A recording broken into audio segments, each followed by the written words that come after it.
দেখছো ডোরা তোমাকে থ্যাংক ইউ বলছে, ডোরা তোমাকে থ্যাংক ইউ বলছে। ও আগে খাওয়াবে।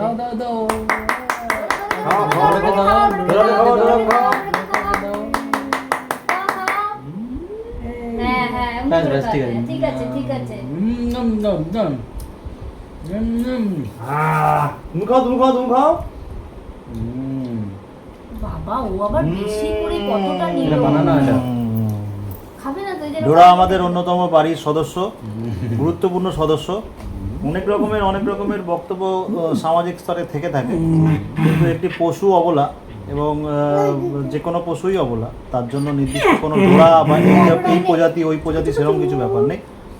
পশুপ্রেম মানুষের হওয়া উচিত, কারণ ওদের জায়গাতেই হয়তো আমরা আছি, সেজন্য ওদেরকে জবরদস্তি গায়ের শক্তি দেখিয়ে ওদেরকে ডিস্টার্ব করা বা বিভিন্ন রকমের আক্রমণ করা এবং সেটা থেকে সামাজিক মাধ্যমে প্রচার করা, এগুলো থেকে বন্ধ করা উচিত। ও যবে বাড়িতে এসছে তখন আমার মানে হাওড়াতে পোস্টিং হয়েছে, খুব স্বাভাবিক কারণে হাওড়া বা হেডকোয়ার্টার পোস্টিং একটা বড় ব্যাপার থাকে, তাই সেক্ষেত্রে দাঁড়িয়ে ও আমাদের পক্ষে লাকিই বটে এবং পরিবারের অন্যতম প্রিয় সদস্য।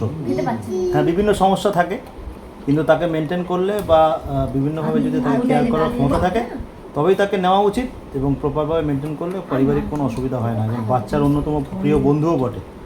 হ্যাঁ, তো সেক্ষেত্রে দাঁড়িয়ে পশু প্রেম করুন, সমস্যা হবে না, কিন্তু মানে সমস্যা হবে না, এটুকুনি বলতে হবে। আজকে ডোনার জন্মদিন, সবাই তাকে উইশ করুন।